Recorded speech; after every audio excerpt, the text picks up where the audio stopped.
Was Anime Expo actually a lot better this year?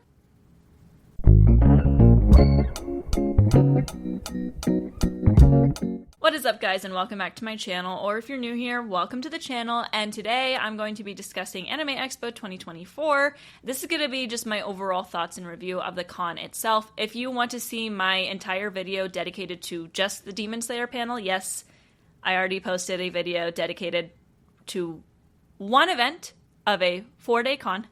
But I have a lot of thoughts on Anime Expo itself. This was my second year attending, and if you saw my video that I posted back in April about the pros and cons, you might know that I don't necessarily sit on the side of where most people sit, and that is it's overcrowded, they need to sell less tickets. I think, yes, at the end of the day, they could probably sell less tickets. Yes, that is definitely a thing that could happen.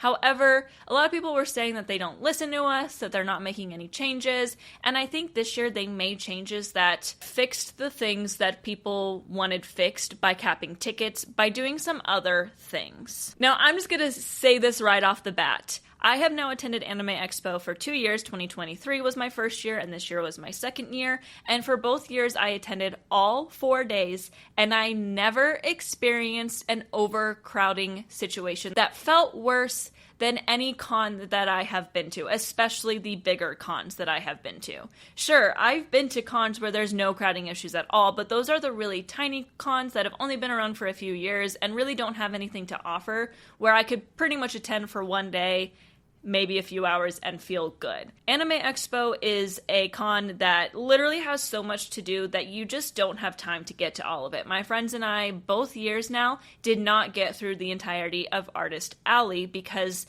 there's the vendor hall, there's the entertainment hall, there's panels that I'm personally interested in because the Japanese voice actors attend rather than dub voice actors. Since I don't watch anime dubbed, I of course am going to care more about these panels here where the Japanese voice actors are attending.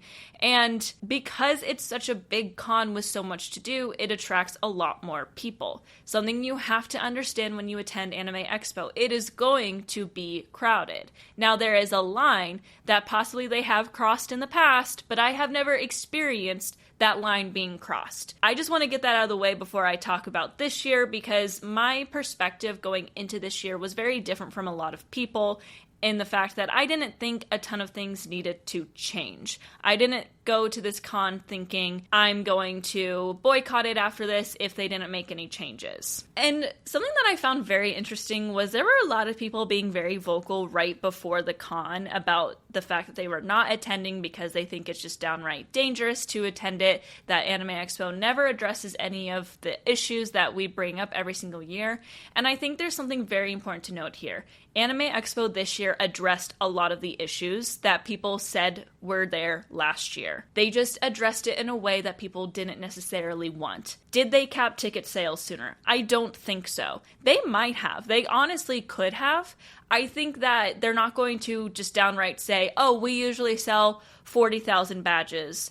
This year we're going to sell 30,000 badges. I don't think they're going to actually ever announce that. They could cap sales and no one would ever know. I don't think there were less people attending this year. I think both years it was crowded because it's a big con, and it's just something you have to understand when you get there, that it's a big con that's going to be crowded. I didn't necessarily feel like there was anything different this year compared to last year.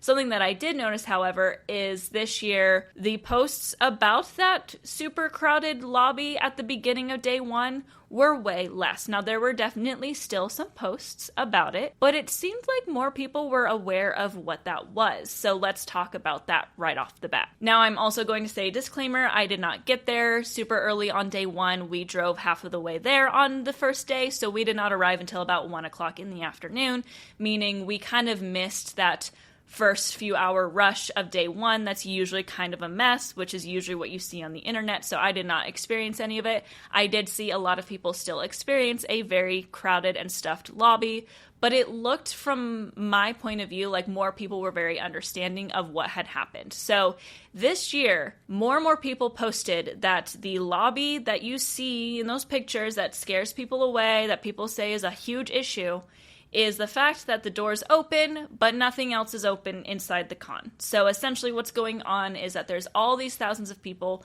that are allowed into the building, but the exhibitor hall isn't open, the artist alley isn't open, the entertainment hall isn't open, and there are some people trying to get places because they want to line up for panels, and that's what causes this, like, I'm trying to get somewhere, but there's so many people in my way. And this year, I saw someone post a picture of the lobby, same way they always do. It's super, super crowded. And you can very obviously see that there is someone that's like about to cut the ribbon that officially opens the con.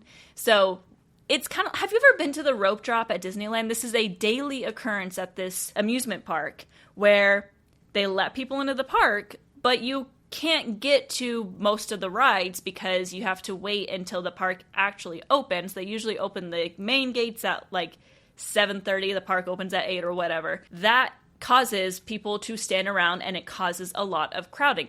I don't see people complain about it, but that's exactly what it is. You're shoulder to shoulder with people who are trying to get to somewhere sooner than the next person, and you're just waiting for them to drop the rope or cut the ribbon so you can get to it. And that's essentially what was going on here. Now, as far as I know, this year, that lobby cleared out a lot sooner because they adjusted the hours. They did adjust the hours where the exhibit hall opened technically when the con opened. Now, that was 9 o'clock this year. I can say from experience, they do start letting people in as early as 7:30 a.m. So, of course, that's still going to cause a little bit of crowding. However, they did adjust the hours of the exhibit hall, the artist alley, and the entertainment hall so that it opened sooner. And people are saying because of that, they did not experience the crowding that they did. And also something to note is I saw a video of someone posting who was waiting in that initial crowd right before the exhibit hall opened on day one, and there was plenty of space around them. There was clearly not any issues of like overcrowding. People were just standing there waiting. It was hot because there were a lot of people in it. It was a little bit miserable, but it wasn't anything where people felt they were like in danger because of it. So I just wanted to address that. Yes, Anime Expo is going to be crowded. Yes, you're still going to see a crowded lobby, but that is the circumstances behind it. And I can say that with a fact now that I have attended 2 years. I have seen people talk about it, that this is just something that happens because they let people in, but nothing else is open. So know that before you get there. Something else that they changed this year was that there were more entrances, which I think also majorly helped alleviate the crowding issues. There were 2 entrances right by the main events hall, so that those people who were trying to get into the con, but didn't want to get through all this crowding. They didn't want to go to the exhibit hall first. They didn't want to go to the artist alley first. They wanted to get in line for a main events or the Petrie Hall, which are where all the main panels are with the Japanese voice actors and stuff. You could literally enter on the other side of the building and literally just get in line. You didn't even have to go inside the building because the lines for these panels are outside. And that also helped alleviate it because those are the people that line up early the most. My friends and I lined up at 4:15 a.m. to get to the Demon Slayer panel, which was at 4 p.m. And a lot of people do that because you want to get good seats, and it's a non-clearing panel room, which means if you just sit and camp, you get better seats the longer you stay there. So the extra entrances also helped alleviate things because that meant that if you wanted to get to the exhibit hall first thing, you knew which entry to go to. There were less people there because more people were trying to get to the main events and that sort of thing. There was just overall a lot better traffic.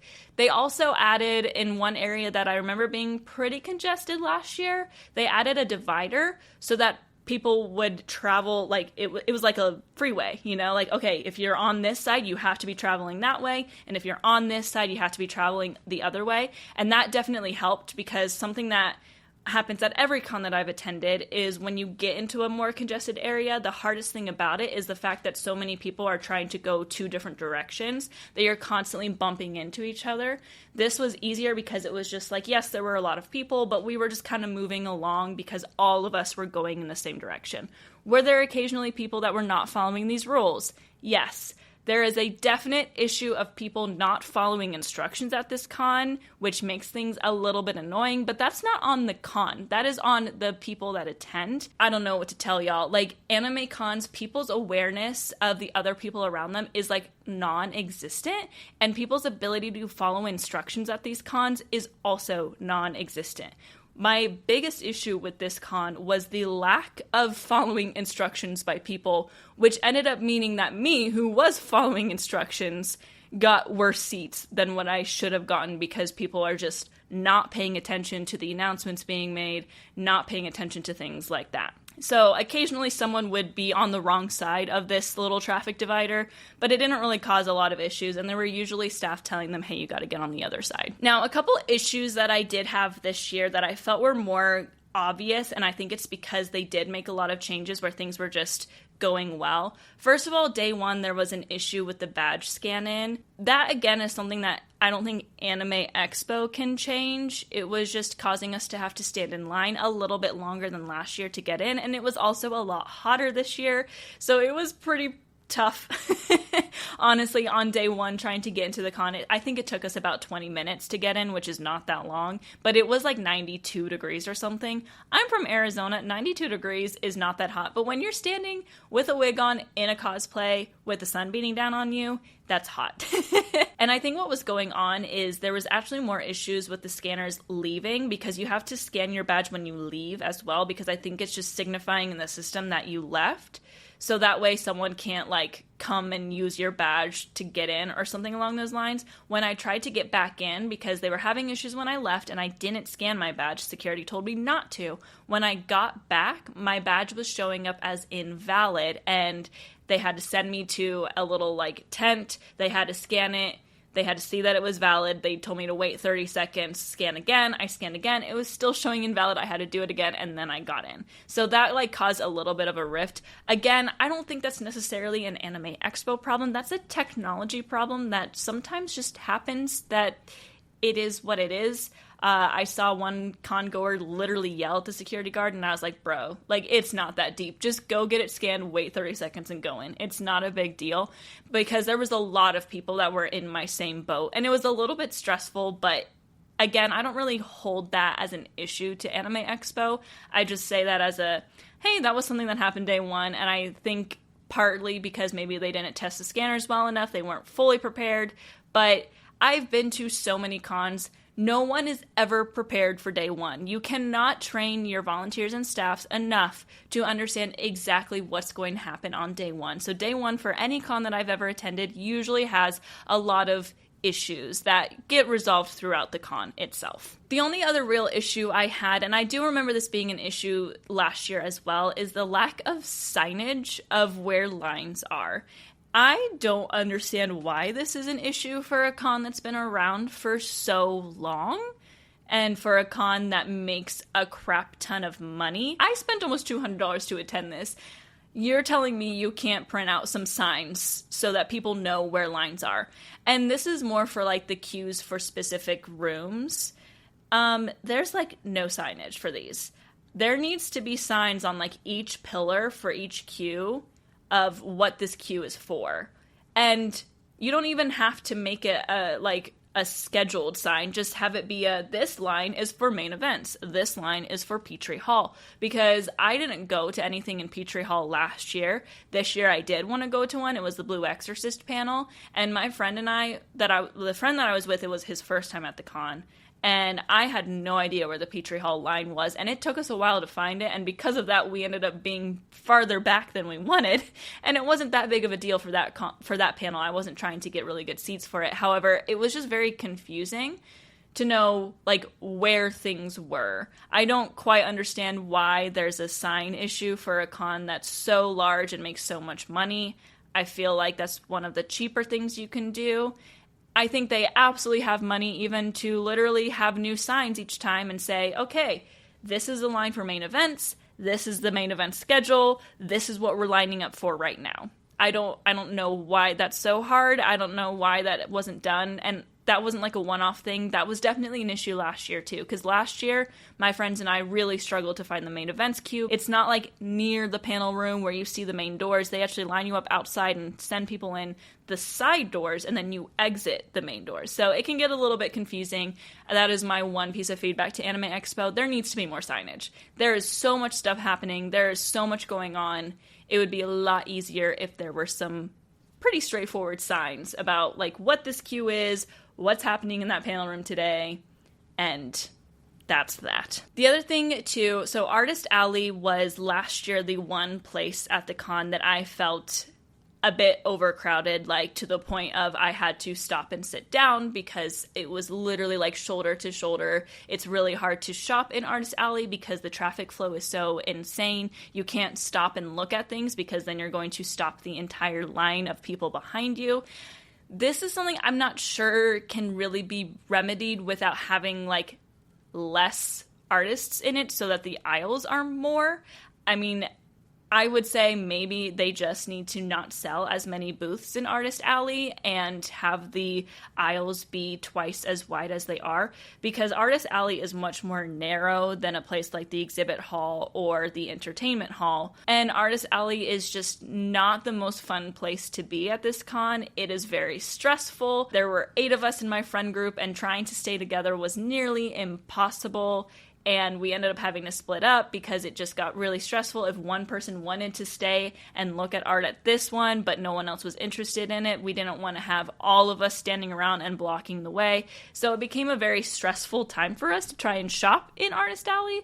But I just don't think there's really anything that they can do to remedy this outside of having less artists down there, which I don't necessarily want, because I think those artists do make a lot of money at this event because it's so crowded. It's a great way for them to start their business. So that's like the only time. It was the same time last year. It's the same this year where I felt genuinely very overcrowded and needed to take breaks here and there, get some water, constantly like apologizing to people, bumping into people, finding places that were not as crowded. And there just needs to be better traffic flow. I don't know if they have to do a divider next year where it's like, okay, this side you can only go this way and look at these artists, and then you have to loop around and look at the other side going back. I think that might be something that could help it a little bit, but Artist Alley is definitely a bit more crowded than I would like. However, again, I say this every single time. Anime Expo is just as crowded as any other con. If you are a con goer that likes to go to big cons, they are crowded. That doesn't mean they need to cap tickets. It just means that they're going to be crowded. No, truly, I think that Anime Expo did a good job this year. I think that people really thought they hadn't made changes to make this flow of traffic better. And while I still think, yes, that lobby still had that moment, I think more people saw that it was simply because you were waiting for them to open the con, actually. Like, I think they started letting people in at 7:30 on day one, and then the exhibitor hall and everything closed at 9, so they let all these people in. There was like a little ribbon cutting ceremony that opens Anime Expo. People who were standing there knew they were going to get hot, but they were watching the opening ceremony, and then they got in. And as far as I hear, that crowding cleared up a lot sooner this year because everything opened a lot sooner as well. So it just didn't last as long. They didn't have as many people. I didn't hear any rumors that the fire marshal was there, so I don't think they ever came. And yeah, it was just overall a better experience because of that for the people that got there at that time. Honestly, this con is a lot of fun. If you are someone who likes cons and doesn't mind crowding, then go to it. Like, it genuinely is a lot of fun. There is so much to do. You can spend all 4 days there and genuinely not see everything that you want to see. A couple tips: buy things on day one. My general thought process when I go to cons is I try to not buy anything until day 4 because I want to wait. I want to see what everyone has to offer before I start buying things. But especially if you're trying to buy things from like official, like Aniplex, Crunchyroll, anything like that, they sell out of a lot of things. They just don't bring enough inventory, I don't think. And they sell out sometimes as early as a few hours into day one on certain like big ticket items. So keep that in mind if you're going to go to Anime Expo, because there's just so many people there. Things sell out a lot faster, but it's genuinely a really fun con with a lot to offer. And again, for me, like, the biggest grab is simply that they bring in those Japanese voice actors that I have interest in seeing. So I had a lot of fun. I did want to mention one thing that I saw circulating on the internet, and that was the issues with copyright. So I did not necessarily experience this because I'm not a vendor, nor did I know anyone who was a vendor, but I have been able to gather a lot of information. So for those of you who don't know, apparently Viz Media was walking around on the vendor hall, so the exhibit hall, which is above the Artist Alley. So like the exhibit hall / vendor hall is different from Artist Alley. Like I said, the vendor hall / exhibit hall, that's where all the official places are and like the wholesale stuff is. So That's where you have your Crunchyroll, your Aniplex, your Viz Media, there was a whole thing for Blue Lock. There was all kinds of stuff. And like they have like exhibit booths. It's not just a booth to buy things at, but it's like interactive. The Aniplex one was completely Demon Slayer. They did sell some non-Demon Slayer stuff, but everything about the interactive part was Demon Slayer, which of course I don't mind because I clearly love Demon Slayer. But like Crunchyroll was all kinds of different things. You do have to wait in line to get into some of these to look at what they have. I never went in the Crunchyroll booth because it was always a super long line and I just didn't really care that much. But the vendor hall is like all of that plus wholesalers. So, you know, if you want to buy figures, if you want to buy official merch that's being wholesaled, you can. Two people who were artists who were drawing art of certain animes. Now, from what I have gathered, this only happened on the exhibit hall, and no one in Artist Alley had to deal with this at all. And I think this is mostly just because being in the vendor hall is very different from being in Artist Alley. Being in the vendor hall, I would assume somewhere in the contract says that you can't sell copyrighted material, as in fan art of anime. In the Artist Alley, you can. I would assume that Anime Expo has to do different licensing for, like, all of this kind of stuff for what they sell, and there's different contracts and different wording with everything. And so that's why the people on the vendor hall got those copyright notices, is because they're not supposed to be selling fan art on the exhibit hall. They're supposed to be selling fan art in the Artist Alley. I don't know how those people ended up there. I definitely saw some like fan art in the exhibit hall on day one, which I thought was interesting because they usually separate the two. And I think that's the main thing of what just happened, is that they just weren't in the right spot. There wasn't the proper licensing for them to be there. I would assume those were like the bigger artists that can afford to be in vendor hall, because as far as I know, it's way more expensive, like $25,000 to have a booth in the vendor hall compared to Artist Alley, which I would assume would be somewhere closer to like $1,000 or $2,000. And that's still a lot for like a new up-and-coming artist. You have to really make a lot of money in order to make ends meet in that way. So I think that's more what was going on, is that they were in the wrong spot, so they couldn't necessarily be selling it because the licensing for that room was different than the licensing for Artist Alley. No one in Artist Alley, as far as I know, got a copyright. I have not seen any information stating that. Every artist that I spoke to when I was down there that I bought from had not experienced that. So it's more of it could have been an Anime Expo issue. They put someone in the wrong spot, or someone sold the wrong things, or that sort of thing. But that's the only real issue that I saw. So overall, yes, I think that this year was better. To me, the experience was not that much different from last year. I never experienced any overcrowding last year outside of Artist Alley. I never really experienced any overcrowding this year outside of Artist Alley. It is crowded. Yes, there are thousands upon thousands of people there.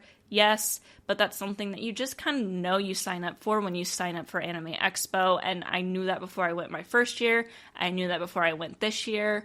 I do think that Anime Expo is listening to people, and they did make the proper changes, and I think traffic flow was just in general better this year, and I think that just goes to show that the problem was the traffic flow and not necessarily the amount of people that was there. So overall, this year was a lot of fun. I really, really enjoyed it. They're making the changes that I think need to be made, and I give them a kudos.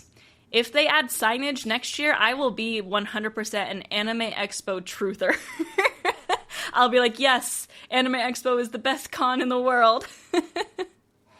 That's if I go next year. I probably am not going next year. I'm going to Japan in the spring instead. So I'm kind of replacing Anime Expo with a literal trip to Japan. Now, I did get one question from a subscriber. They're asking if I would say that this con is worth the money. And that's kind of a hard one to say because it depends on you and what your life is like. For me, it absolutely is worth the money.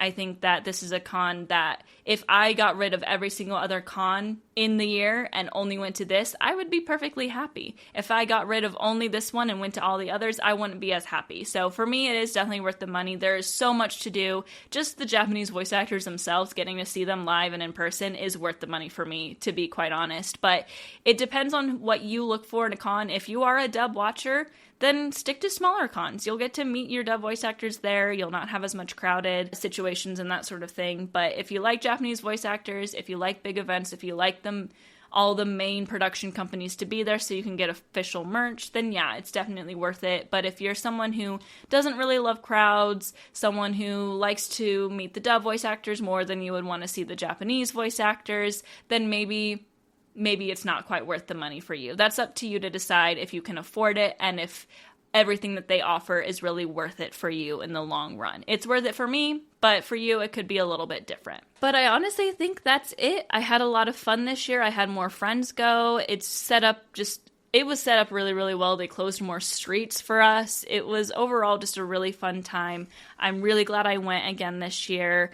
I want to go next year, but we'll see. That's kind of just we'll see what happens within the next 12 months. But that is it for today's video. If you liked my little video on Anime Expo, please like this video. Leave a comment if you attended and what you thought, or if you plan to attend in the future, what you're most looking forward to for the con. You can also subscribe to my channel. That would really help me out, and I'd greatly appreciate it. You can also follow me on social media. I am on X at Looking Nerdy. That's for all of my random unhinged thoughts. I do post a lot of manga spoilers for Demon Slayer though, so be forewarned. You can follow me on Instagram at Looking Nerdy. That's for more of my cosplay stuff. And you can follow me on TikTok at Looking Nerdy for all of my short form videos. And with that, I say, Jane.